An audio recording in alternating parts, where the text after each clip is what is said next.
நாமத்துக்கு ஸ்தோத்திரம். இன்னைக்கு கர்த்தருடைய வார்த்தை என்ன சொல்கிறது என்றால், இன்றைக்கி சூழ்நிலையில் அநேகர் பார்த்திங்கன்னா, ஒருத்தவங்க வியாதி படுக்கையாக இருக்கிறாங்க, இல்லை ரொம்ப கொடிய வியாதி அப்படின்னாவே அவங்கள பார்த்து ஒதுங்குவாங்க. இல்லை பணத்தை பார்த்து சில பேர் பழகுவாங்க.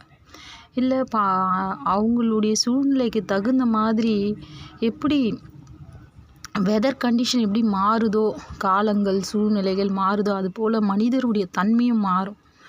ஆனால் மாறாத தேவன், அவருடைய கிறிஸ்துவின் அன்பு குறையவே குறையாது. அவர் மாறவே மாற மாட்டார். அவருடைய குணங்கள் மாறவே மாறாது.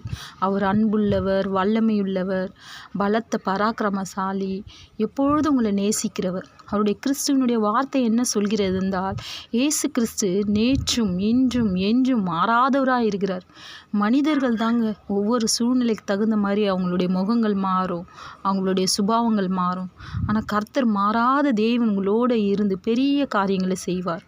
நீங்கள் அதை இன்றைக்கு சூழ்நிலையில் எந்த சூழ்நிலையில் இருந்தாலும் விசுவாசிக்கும் பொழுது உங்களுடைய காரியங்கள் ஜெயமாக மாறும். உங்கள் சூழ்நிலைகள் மாறும். நிச்சயமாக நீங்கள் எந்த சூழ்நிலையில் இதை கேட்டுக்கொண்டிருக்கீங்கன்னு எனக்கு தெரியாது.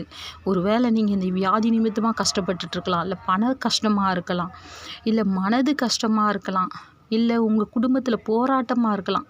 ஆனால் இந்த வார்த்தை கொண்டு கேட்டுக்கொண்டு இருக்கிற யாராக இருந்தாலும், இயேசு கிறிஸ்து நேற்றும் இன்றும் என்றும் மாறாதவராக இருக்கிறார்.